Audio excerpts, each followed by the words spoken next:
Hello there, my name is Phil Williams and I would like to welcome you to Audio Angling, the podcast site of fishing-films-and-facts.co.uk. If you ask any sea angler with a few years' experience either under his or her belt, they will invariably agree that so far as coastal fish stocks go, population numbers and recruitment for our mainstay species are in a dire state and constantly under threat. Ask the same question specifically in relation to angling's two main target species, which are cod over the winter months and bass during the spring, summer and autumn, and the story suddenly gets decidedly worse.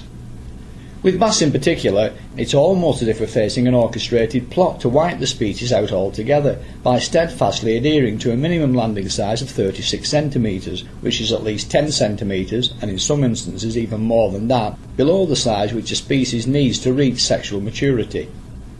On the basis of that fact alone, all other legislation linked to the current minimum takeable limit has to be regarded as being fundamentally flawed. There have been a few hard-earned concessions in recent times, driven for the most part by the Scottish Angling Conservation Network for species such as common skate and taupe, neither of which have any great commercial value, so not much of a concession really there, though anything that helps any species of fish at any time has to be applauded nonetheless. Besides the obvious pressure put on fisheries ministers by our extremely powerful and vocal commercial lobby, a great deal of the blame for many of the UK's fishery-related problems, in anglers' eyes at least, comes from our membership of the European Union, which opens up our fisheries to boats from other member states. A very clear example of federal considerations riding roughshod over individual member state interests. That said, the Americans have successfully operated a similar federal and individual state coastal fishery management situation for many years, which shows that it can be made to work. So with that in mind, for this particular podcast I'm attending the Gulf of Mexico Fisheries Conference at Tampa in Florida to interview Kathy Barco, Chairman of the Florida Fish and Wildlife Commission, Florida being the self-acclaimed sport fishing capital of the world. Like the UK today, Florida, in common with many other coastal states of the US, has had to take tough and at times costly decisions to be able to make such a bold claim and reap the rewards that can come from it. Just how they went about this process is why I'm here today, in the hope that when this gets into the ears of those who need to hear it back home, we might to some degree also look to follow that lead. So perhaps we should start by looking at the history and process behind how Florida and the other states have managed to bridge the gap between the early struggling days and the present time, in terms of consistently being able to produce the goods today. We're struggling to keep the goods. That will be an ongoing struggle. Saltwater fisheries has had some regulation since the 1800s, but it was all very localized and only particularly on certain fish. And in 1983, the Marine Fisheries Commission was created, and that put a major catalyst for how fisheries were managed in Florida. Everything came together, and you did it under one entity. And then in 1999, the commission as we know it today was formed, and what we did was they combined the Game Commission and the Fish Commission together. So now we regulate wildlife and fisheries all together as one. And we are a constitutional-based organization which has a lot of pull, which means that when we put in rules and regulations, they stay enacted. And if someone doesn't agree with it, they have a legal process to go through, but the rule still stays enacted. The animal or the fish are protected while you're arguing in court, which is the best way of all to be able to manage wildlife and fish. Then in 1976, the federal government created MagnusonStevens, which is a national fisheries management law. And that's what we work under for a lot of our offshore fish in federal waters is MagnusonStevens. This fishery that we're here at this meeting for is Magnuson-Stevens-based rules and laws and implementation in federal waters. As I suggested earlier, a comparable situation for us would be the European Union acting like your federal jurisdiction and each member country making additional separate laws, as your member states do when necessary for their own best interests, which could work well, if only the UK government had the guts to insist on the implementation of such a system. The fish don't know the difference So the state will back their rules with the federal rules, consistently or inconsistently, with what's best for the state. There's been multiple laws passed, rules passed to protect the fish. And a lot of it is science-based, got the science much better, got stock assessments much better, and the review process much better. I mean, there's just a whole list of fisheries rules, starting with fish that were in trouble, Goliath grouper, we shut down the harvest. They're still shut down when they were considered overfished. There's a myriad of rules, and there are regulations that we use both recreational and commercially, and talk to a lot of stakeholders. For the sake of outsiders like myself who know little or nothing about Florida's fishery history, how poor did the fishing become in order to trigger the type of action you mentioned as being necessary to set it back on the road to recovery? We've never had a total collapse of a fishery or a fishery go extinct or something because we way overfished it. We understood before that you needed to stop a process. There was nothing on the verge of going extinct. Red drum, I already mentioned Goliath grouper, but red drum was one of those fish that was extremely overexploited, both recreational and commercially. And 20 plus years ago, we put in regulation first that stopped the commercial sale, then completely closed the season for red drum, and then started a management rebuilding plan. And that's joint. Red drum is also runs up and down the east coast of the United States, so it's in conjunction with Atlantic States Fisheries Commission, along with Florida. And Florida actually kept its rules, which is slot limit and bag size for recreational, very tight up until last year. And that stock actually rebounded twice as fast as the models showed that it would. But there has never been a reopening of the commercial take of that fish, and it is only a recreational fishery right now. Which is actually what we need to be doing now with our bass, particularly as they are now being widely farmed for the table, allowing wild populations to be left outside the consumer loop, potentially leaving the species for recreational fishing only. Snook is another one that was fished a lot, and snook is a very popular recreational fish, and it still has challenges now. But what we did was we as a commission for snook, redfish, trout, when we set goals, and there's biological goals, and there's a baseline that says this is where that goal is, say it's 20% SPR. I'll do red drum.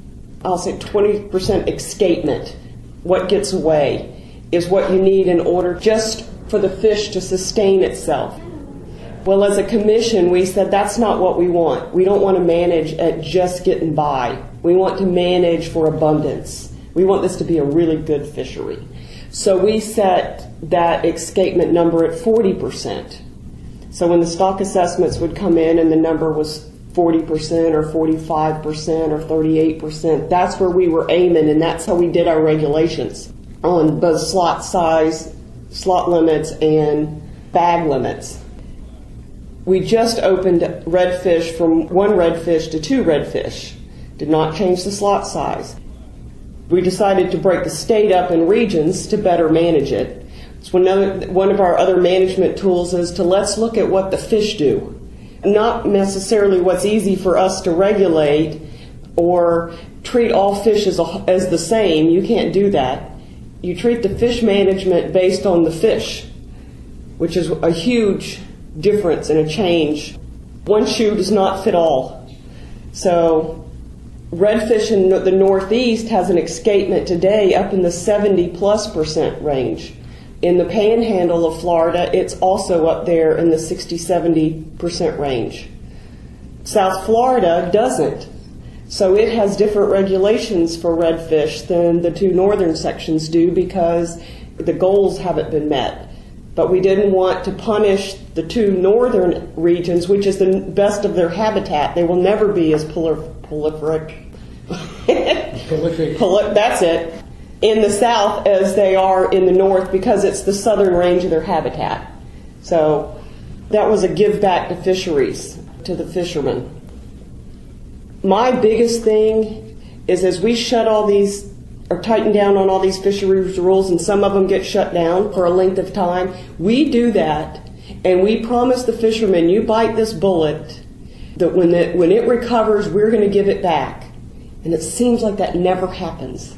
So when we had the ability last year for both the redfish and trout to give back, and we did, I was amazed it was actually a struggle to give it back.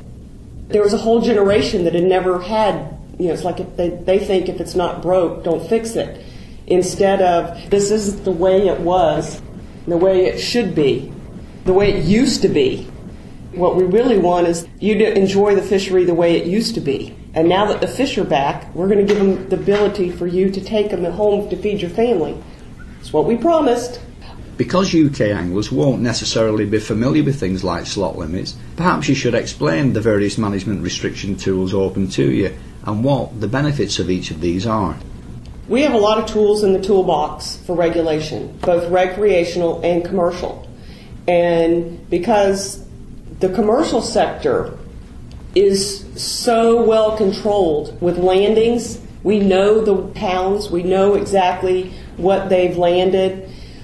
The commercial sector is usually, and the tools for its fishery are usually trip limits, meaning you can only bring in 7,000 pounds of fish in any one particular trip that you've taken, and that has multiple benefits. If you get on a congregation of fish out there, it keeps them from wiping them out. It keeps you from hitting the dock and driving the price down because of an overabundance of fish at one time. There's a lot of management reasons for trip limits. They have gear restrictions, what they can and cannot use. That may be a hook. Longliners have not been allowed in Florida state waters since I think the 80s. Back in 1994, the people of the state of Florida voted for a net limitation. I know I was reading with your stuff, like red mullet and the nets and the rules for fishing with those and a bycatch problem. And that bycatch is your juvenile fish and other fish of everything but what you intended. So the net limitation is probably one of the biggest reasons we have abundance of these fisheries, because it stopped the huge net size, and they're now limited to 2 500 square foot mesh nets. They cannot be monofilament. They have to be actively worked. So that's a gear restriction. We'll talk about later how doing it as a constitutional amendment was not the right way to do it, but that's the way it got passed, because they tried to do it through the regulation process and they got such pushback from the commercial fishermen. But we now live inside that program. For commercial, there's closed areas. Sometimes there's closed seasons, but not necessarily in commercial, because you've got a pound limit, a weight limit, and once you hit that weight limit, your fishery is closed. So it allows the fishermen to fish sort of at their own leisure or what works in their schedule, not based on weather or here's your season between these months and this month. Some commercial fisheries have closed seasons, specifically spawning times. They're not arbitrarily chosen. The recreational fisherman works with closed seasons, bag limits, meaning the number of fish that you can take home, slot sizes, either a minimum size that you can keep or a slot between 18 and 27 inches, or something. I'm trying to remember what snook was off the top of my head. Then there's also closed seasons. We had really bad cold spell year before last. In the winter, had a huge fisheries kill. It's particularly hard on snook because the cold weather went so far south. So snook on the Gulf Coast has actually been closed to a take since then. It is scheduled to open in the fall of this year. And the Atlantic side has rebounded in snook, and we opened the season back this year. The recreational side also has gear restrictions. If you go to offshore reefs, The recreational angler for deeper fish have to have venting tools and all kinds of stuff to try to put the fish back alive if you're not taking it. By this you mean tools to put right depth-related decompression problems such as blown swim bladders, which could otherwise prevent these fish from getting back down again, which I know have been proven to work through studies done on captured, tagged-released amberjacks. There's regulations about not being able, like tarpon, you can't take the fish out of the water. You can buy a tarpon tag, and that's another management tool where you buy a snook stamp that you put on your fishing license that allows you to fish for snook and keep them. And tarpon has a tarpon tag that you can purchase if you want to keep one. Both of those are mainly recreational game fish or trophy fish, and you don't usually keep them. You just let them go. Now snook, yes, it's got a one fish bag limit for keeping. Florida has over 500 species of fish. So one of the reasons why we claim to be the fishing capital of the world is because of the variety. We have everything from freshwater lake fishing to estuary marine fishing to offshore. It's one thing having regulations, a completely separate problem enforcing them, which to be done fairly and effectively requires a lot of manpower backed up by an equally large amount of finance. I was looking at some of the way that y'all enforce your rules or don't enforce the rules, or the process you have to go through to determine if you're going to prosecute for a rule violation. FWC has very good resources. Our law enforcement officers have jurisdiction and the ability to enforce all of Florida's rules. Could be a traffic violation. They are a sworn law enforcement officer, and they're required, they have to do time in the woods and they have to do time on the water.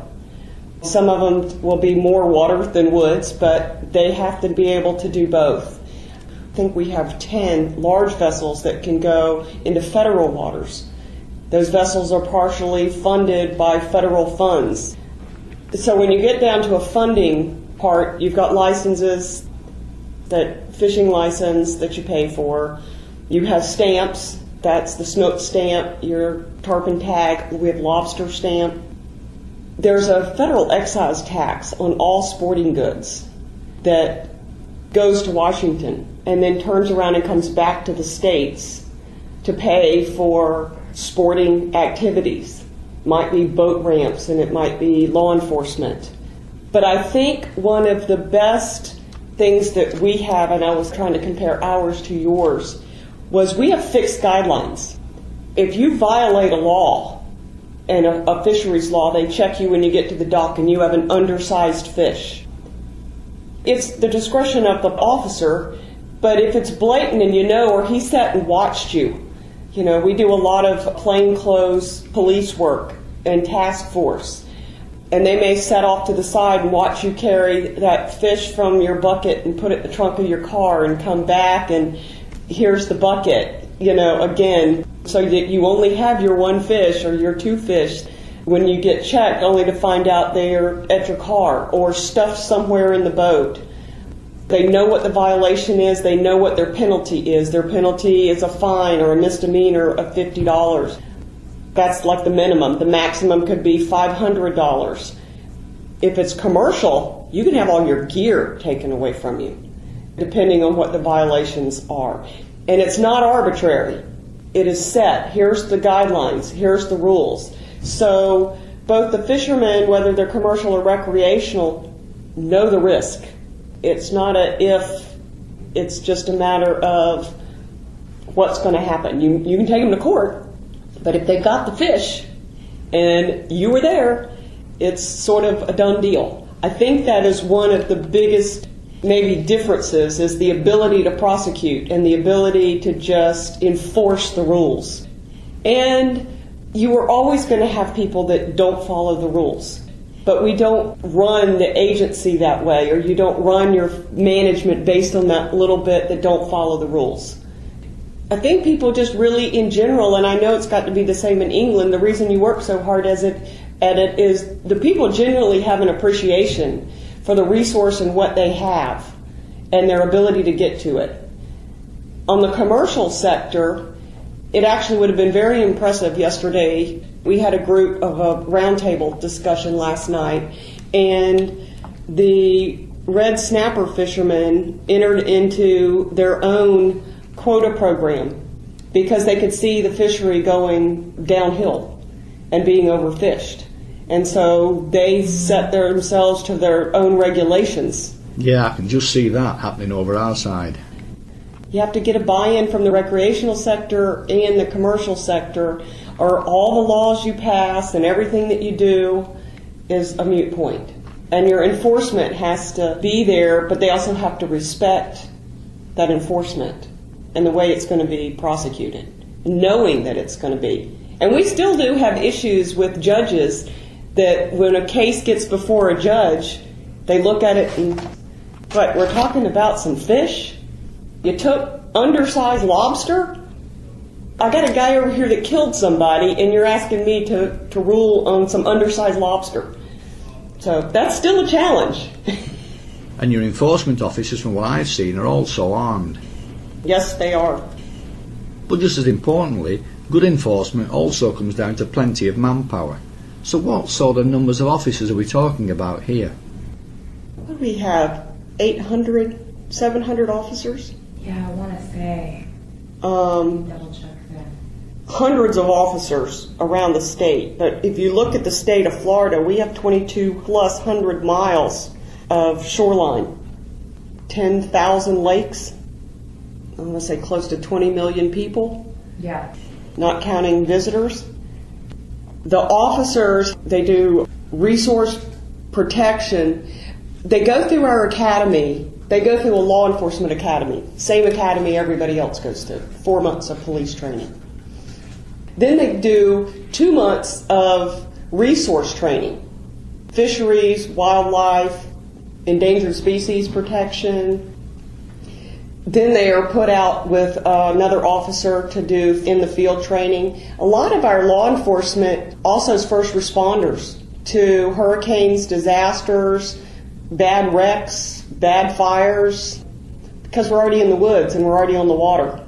Bad boating accident, it will be the first people to the scene. For specialized funding, there's manatees, panthers, bear tag.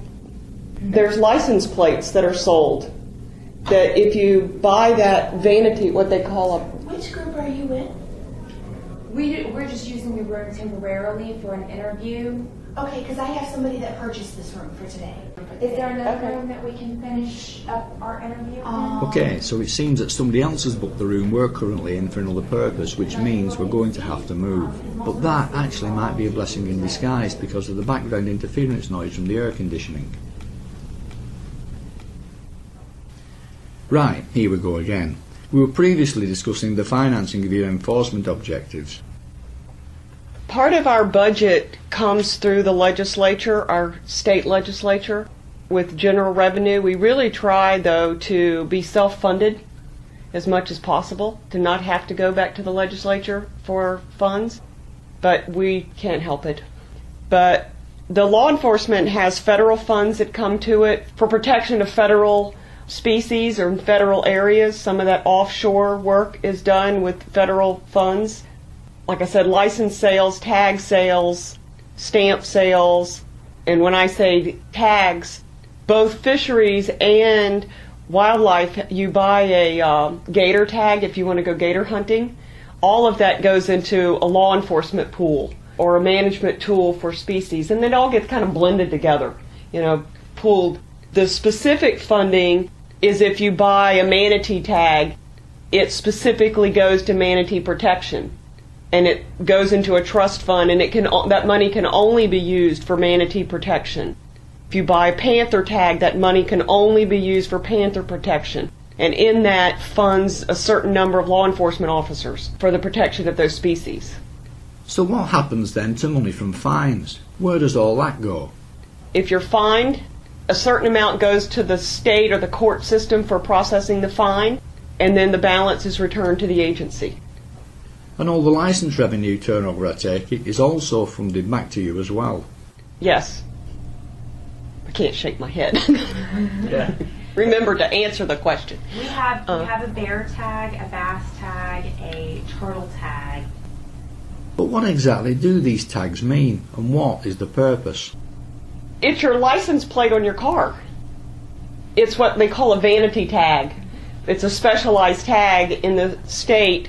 You can pick out a pretty picture. As you're driving around, you'll see the different tags on cars. You pay extra for that license plate every year, but it's like donating to that cause.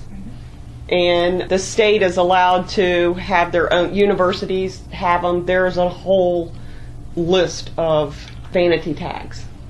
It's an excellent way to raise funds. And the public loves turtle tag. There's a turtle on the tag, there's a panther on the tag, there's a manatee. There is some money that and I'm not an expert in the financial side of where our money goes, talk about a quagmire, but there is money that is collected in the state, sent to the federal government or sent into the state budget that we may not get back. You know, it goes into a bigger program, or we have to go up and fight to get the money back. But in general, it is set to be a return. Whatever you contribute, you get back. Whatever you can control is yours to deal with. Which is the way it should be, but not in the UK, I'm afraid, which is why we have so much resistance to the suggested imposition of a saltwater fishing licence. One point I would like to go back to for a minute is the buying into the concept example you gave earlier of the red snapper fishermen going down the self-imposed regulation route. Obviously, that is the sensible thing to do, because it's in their own best interest to sow the seeds for a future harvest in the same way that an arable farmer would. The problem is that too many fishermen, and in particular UK bass fishermen, and especially so-called anglers illegally selling the catch, live only for today. So how do you sell the long-term interest to those people? Constant education. And they have to see a result to what they have done. Right now, it's really contentious on both the east and the Gulf Coast of Florida with these federal fisheries issues, because the law of Magnuson-Stevens that I mentioned, if a fishery is overfished or undergoing overfishing, it has to stop within a year. So a lot of these fisheries rules have been kind of put off or pushed out a little, or they were rebuilding but not fast enough, and then Washington changed the laws, our Congress did, and said, you will stop it now. And that has made a huge impact where whole fisheries were just shut down. The snapper fishery on the Atlantic coast is still shut down. And it's been shut down now for almost 2 years. And that has had a huge economic impact on the recreational fishing industry that sells boats and tackle and gear, and the commercial sector. It's hard sometimes to get the buy-in and not get the government shoving this down my throat, but they don't really have a choice. Right now we're trying to go to Washington to get some flexibility in Magnuson's. It says if the stock is rebuilding, nothing says it has to rebuild in 5 years or 10 years. The idea is that if we can get this fishery stock on an uphill trend, a rebuilding trend, let's do it under a program that doesn't hurt the fishermen and the economy just for the sake of building the fishery faster. Everything is a balance. It's got to be a balance of regulation. It has to be a balance of the ability to get out there and enjoy the resource and have enough of the resource to enjoy it. And it's not always easy. You know, the commercial sector will push hard. It's their livelihood. And the recreational sector, you've got charter boats that are taking recreational fishermen fishing, but it's their business. And even if you look at the recreational sector, you've invested a lot of money in a fishing boat and fuel and tackle to not be able to go catch anything. And what happens is if a fishery gets really bad to the point you have to shut it down, the fishermen just go find something else to fish for. Now you're chasing your tail. a fishery that wasn't in trouble because you shut down red snapper, everybody targeted sea bass. So now sea bass gets in trouble, or triggerfish gets in trouble, or it just goes down the line. They have the capital invested, commercial and recreational. They're going fishing. As an outsider with a fishing interest, having seen the numerous quality facilities, the boats, the guides and the tackle shops over here, I mean even Walmart, which is the twin to Asda back home in the UK, sells tackle and bait. It is quite literally a multi-billion-dollar industry. But it either wouldn't or couldn't have been so had you not speculated to accumulate by investing in your fish stocks, which is a lesson we in the UK unfortunately look destined never to learn. So people over here can see through self-interest that it is all worth it. That said, there must be a point in such a rebuilding process when all people can see is pain without gain until the job gets done, which may not even be in their lifetime. How do you not only get, but continue to keep those people on board? I'm trying to adjust this to the UK because your environment is different. Florida is a southern state in a big country. A lot of people come to Florida for the weather and all kinds of other things, and the fishing is another experience. They've come for the beaches and the sun and the fun and a whole bunch of recreational fishing that happens. So we are also challenged with the guy that only comes to Florida for a week. And how do you get him to buy in? But he wants that same experience every year when he comes back. The locals, I guess to get the buy-in is, we live in paradise. And you want to keep paradise, paradise. And I'm trying to be able to convert that to, without really knowing, having never lived in England, what the draw is to get people to fish. And are they fishing strictly for the experience of fishing? Are they fishing to take the fish home, to eat it? Eating your catch was certainly the main driver when I first started out, but with less fish now to catch, more disposable income not to need to take fish home, plus a greater understanding and appreciation not only of conservation, but of sport fishing too, that balance has most certainly shifted.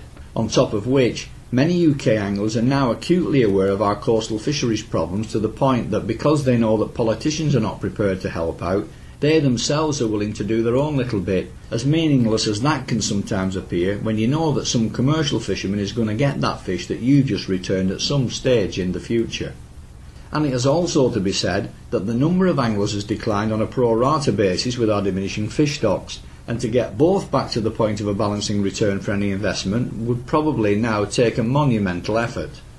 That said, Florida has been there and done it, so perhaps it still is possible. It takes years of persistence. And it really does. It didn't do it overnight. It's been 20 plus 30 years of steady working at it. With one is having the resource, the ability to have the funds put where they belong, to be used for specific reasons. Even in our boating industry, if you pay for a boat registration, that money goes back, or a huge percentage goes back into waterways, boat ramps, public access to municipalities buying public access to get on the water, to waterways marking. Everything's got a designated reason. It doesn't go into a big pool and then it gets pulled in by special interest groups. To some extent that always happens. You're going to lose some of it, but the majority of the money, the intent is to go back from who paid for it. It's a user pay sort of system. For boat registration, for tackle that you buy, for licenses that you pay for, goes back into the management of all of those resources and the ability for the public to get to them. In effect then, you're selling a dream.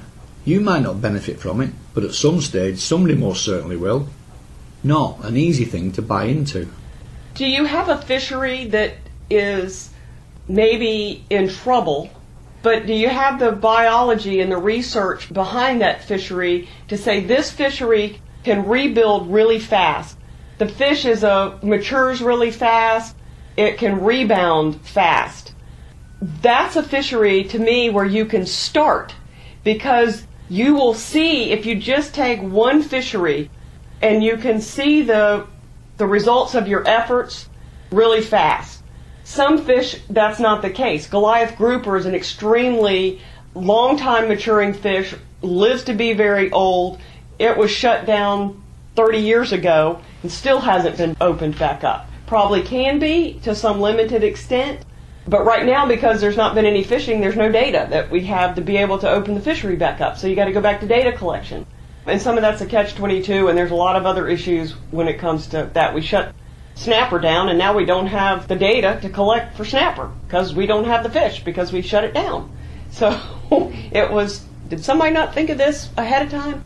But if you have a fish that can rebound really fast biologically because it matures quickly, so that if you put in some sort of regulation, in 3 years or 4 years, you can say, look, this is what happened to it, and all of a sudden we have a huge abundance of them, and we had a good year class. This is what the results can be of the actions that we take. I would say that's where I would start. You probably already know that, but it would be one that you know that you could get a rebound really quick. Now, the other side to this is we do fisheries rules. There's also habitat destruction, and trying to work on the habitat side of the fishery at the same time. You can put all the bag limits and all of the gear restrictions and closed seasons, and if that fish can't reproduce and have a place to live, it's all for naught. So the other side comes back onto the ground. Are there rivers that are dammed that need to be undammed, or in general obstructions? Are there waste that's going into the waters that shouldn't be? Other water quality control issues. If you walk around the state of Florida and you go past a grate, catch basin in the road where stormwater runoff is going in, many places, and this is usually maybe a city ordinance, there's a sticker or a stamp on it about what you don't put in anything there. It's going to show up in your river. It's going to show up out there in the bay, that's where this water goes. Because a lot of the general population doesn't really think about that and doesn't realize. So don't pour your oil or your yard waste, or be careful of nutrient runoff. You end up having algae blooms in your estuaries and your waterways from fertilizers of people's yards. Prosecuting those types of offence through the courts was what I did for a job for many years, and I have to say that water quality is actually very good in the UK these days as a result, particularly on the fresh water scene. But just to go back to your suggestion of starting with a quickly regenerating species of fish, that for us would be the cod, which also happens to be one of the country's main angling target species. So if anyone ultimately listens to this who is in a position to take up your idea back home, that would be a very good place to start. On the flip side of that coin, unfortunately, our other top angling species, the bass, takes a painfully long road to maturity, which is currently being denied in law, due, as I said earlier, to setting its minimum takeable size limit 10 centimetres less than the size it needs to reproduce. Have you had to tackle that kind of problem over here? And if so, how did you go about it? Well, that's where the good science comes in. Once you became science-based regulations and you treat each fish and fishery separate, so it makes for complicated rules, but yes, it's what makes the rules work.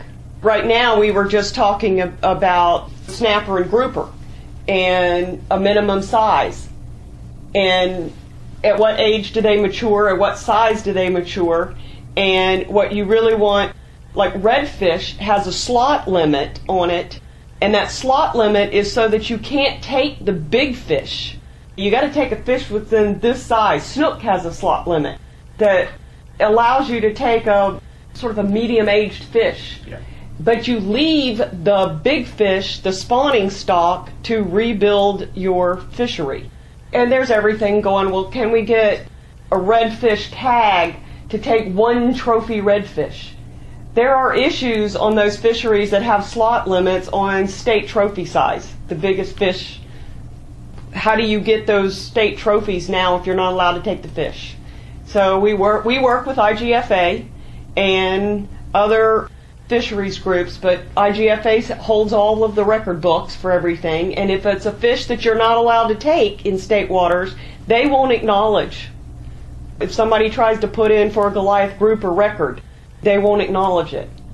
The challenge is if you can, especially with technology these days, is if you bring the fish up, you never have to take it out of the water. You can do regulated, qualified measurements of the fish, figure out its length and weight, and submit that way and let the fish go.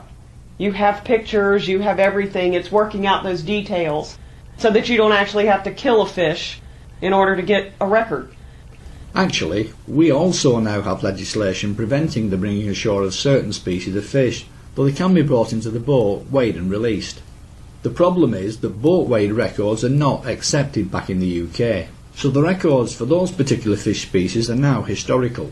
They are still listed, but no further claims will be accepted, which is a pity, as two in particular are vitally important angling species. So how do Florida's anglers go about claiming records for the species they can legitimately catch but can't bring into the boat? Because our fish recorders urgently need to be brought up to speed into accepting that a dead body on a set of scales is not the only way of describing the size of a fish. One suggestion I put forward was a simple length times girth point score running in parallel with the existing weight-based list, but even that has fallen on deaf ears. Prior to and then after, and this is by two different standards. And, I'm not that close with IGFA, but I know it's an ongoing, evolving process because they're just as dedicated to, yes, you can take a trophy fish, but if there's a way to do it without having to kill the fish in fisheries that are in trouble. If the fishery is sustainable and is fine, and that's what you want is a sustainable fishery, you want to be able to take a fish home and eat it, to feed your family. That's the whole purpose of a lot of people going fishing.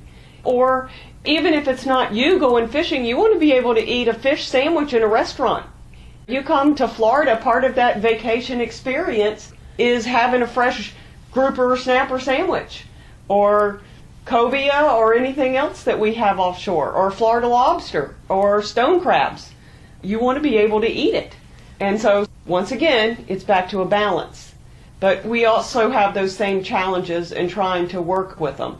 But I think they may be more open to coming up with a solution. And as technology gets better, if it's a fish that you know you're not going to keep, is to don't pick it up, don't handle it. All of that inhibits its ability to go back into the water and survive again. Even if it's a fish that if you want to pick up a snook and release it, you pick it up under its stomach. Don't hold it by its lip. Less stress. It's just being conscious of all that. And it is a steady, constant teaching process. Education, I would say half of what we do, if not more than half, is all education. And even when our law enforcement officers stop somebody, if they think it's just sort of didn't know or ignorance, they will go through a huge education program with them at the time that they stop them so that it doesn't perpetuate. Well, this is a better way to handle this fish, or this is a better way to do so-and-so, or this is what you should do with your tackle. Just as an aside, I was fishing in Germany a couple of years ago, and while I was able to buy a visitor's licence, residents had to go on a course with a final examination, then pay quite a sizable fee of money to get a licence to fish the Baltic Sea.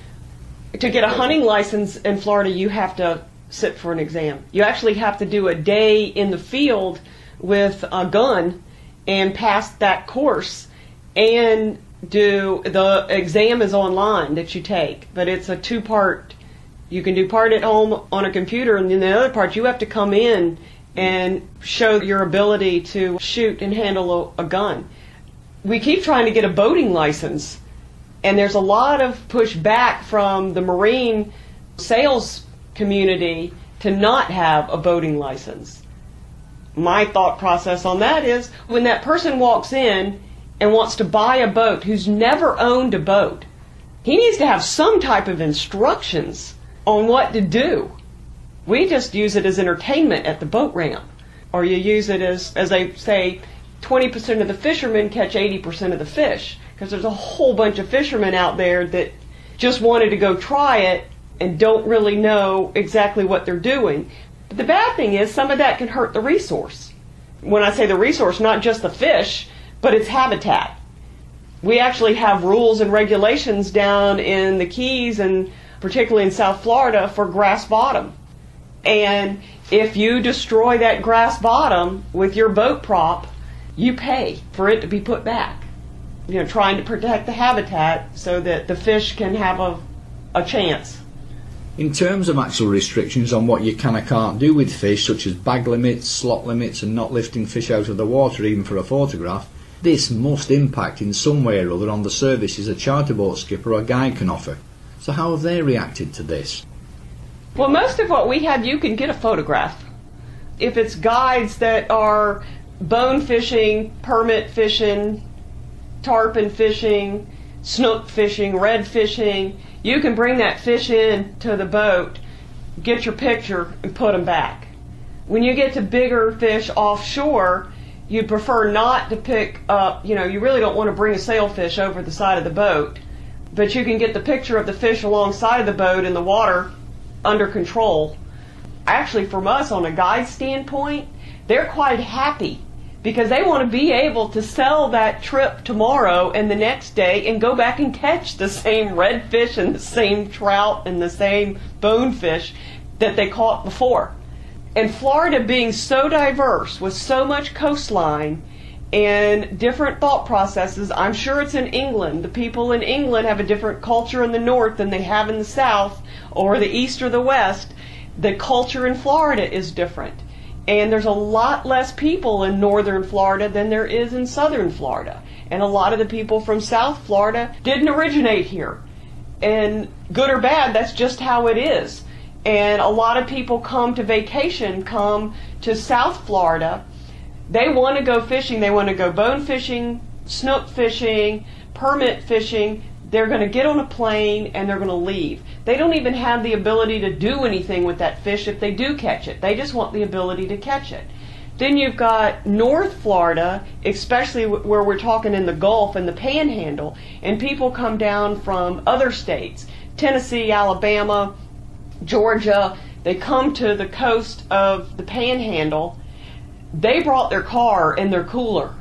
And they came with their family and they've spent a week down here, but they want to load that cooler up and go back home with fish for the family. So it's a whole different dynamics just in general in the same state. So we're trying to regulate fisheries for different purposes. And we listen to these stakeholders at our meetings, and some of them say, no, we want this fish to strictly be a game fish, or we want it to have rock star status. And we eliminated the keeping of bonefish. Yeah, it was a fish you could take one home and eat.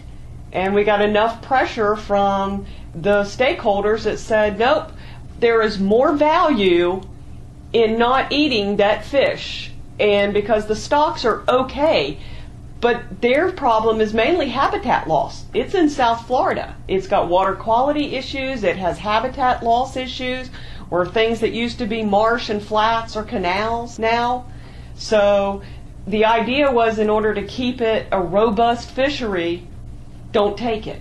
It is worth more to the guy that comes down and just wants to catch one and put it back. Permit is kind of the same way. There's all those flats fish. And the majority of their guides are bringing in visitors that have come from all over the world to come here to catch. But, well, the other thing is, in Florida, you can come to Florida and catch this absolute, if you have a bucket list of fish to catch, it's one-stop shopping. And in the same vein, how have the commercial fishermen taken it? Can they also see things from the same perspective? Yes and no. I mean, they have to accept it. When the net limitation first took effect back in '94, there was actually money set aside for retraining, because you put a lot of fishermen out of business, a lot of commercial fishermen out. So there was programs set aside for them to get out of that business, go into something else. And I don't know a lot about those programs. I just know that there was money set aside by the legislature to do that, to try to change careers for these displaced fishermen. Having that net limitation as a constitutional amendment is not a good way to manage. It got there because they tried to do it the regular way through regulation, and they wouldn't budge. It wasn't happening. So the constitutional amendment portion, it is now in our state constitution. We've done a bunch of other regulations or rules, laws that should not have been through our constitution also, but it doesn't give you a way to manage 15 years later when these fisheries have recovered that from all of they did what they were supposed to do. You limit this net size. You limit the ability, it has to be an actively worked net now. All kinds of fish stocks have recovered. And now that you don't have an ability to work inside the system to adjust that net, it is what it is. It's mesh size. There's been court cases trying to change the mesh size to target the fishery that they really want to fish for, but you can't. There's been law cases brought that says, nope, it's got to be this size mesh. That's it. That's what it says. That's where you have to go. It's not a good management tool because you can't adjust it once it worked. The only way that we keep coming up with how to fix it would be to put another constitutional amendment back out there. Do you think the public would ever get trying to tweak a rule that they don't? It was kind of an easy sell. Ban the nets. That's an easy one. But trying to get them to say, okay, well, we got this net limitation here. We're just wanting to tweak it. It's sort of like you'd never get the general public who's all going to vote on it, fishermen and non-fishermen, to understand what you're trying to do. And with hindsight now, should or could you have done anything else differently? Besides that one? That's a good question. I think on some of the fisheries we learned from our mistakes and changed them. So I think there's a learning curve in everything that you do, and you really try hard to get it right and not to destroy people's lives and livelihoods while you're trying to fix something. The one thing I personally would have done differently is put in the stock assessments and find a way to fund the research that has to be done in order to make those management decisions faster. Now, that's actually a federal issue to some extent. Florida's fisheries in Washington are not like the West Coast, where 60% of our commercial fish come from, is the Northwest, or New England. Because we have so many species, and we're a warm water fishery, those fish are harder to handle, they're harder to process, they're sensitive, unlike really cold water fish. And so what happens is our money that goes to Washington doesn't necessarily, some of that I said doesn't come back to Florida. It goes where the strong people in Washington, the strong representatives are able to pull, going, we supply 60% of the United States commercial seafood, we want stock assessments every year. We get stock assessments every 4 years or 3 years and have to battle to get somewhat of a stock assessment every couple of years. And that stock assessment is what rules your next set of regulations and whether or not you can give the fish back or what you're having to clamp down on. So that's the one thing I would do differently would be to have that process, the funding in place for all those stock assessments that are necessary before you start regulating the fish. Sometimes they got the cart before the horse. Despite all of what you said, is Florida then still the sport fishing capital of the world? Of course we are. Look at the variety. Like I said, if you got a bucket list, we can knock that bucket list off really quick.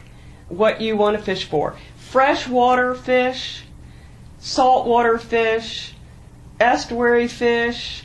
You can catch everything from marlin and sailfish to crappie and catfish. 500 plus species of fish. And if you don't want to catch it, you can dive around and just look at it swimming around underwater. So when you say we're the fishing capital of the world, and it's a whole experience. You can come eat the fish, see the fish, stay in a beautiful location. It's a full, all-around, enjoyable experience. And I think we have something for every kind of fisherman. Whether you just started fishing and wanted to bring your kids to the most experienced, difficult fly fishing. And there's top water fishing, there's bottom fishing. And we have the ability. You can hire a guide to take you fishing. You can get on a charter boat to go fishing and keep your fish. You can put your own boat in the water. You can rent a boat and put it in the water. You can fish off of a pier. You can fish off of a beach. You can fish off of a bridge. I'm already here, so I'm sold. I may have gotten off track or in the weeds, but I hope I... There's plenty there for the fishery regulators back home to chew over, I'm sure. Whether or not they can swallow it afterwards, what with the EU's other member states wanting to have their say in how we manage our fish stocks is another matter. But I'm very grateful for the time you've invested here into at least giving it a shot. My thanks then to Kathy Barco for at least trying to point out the right direction to us.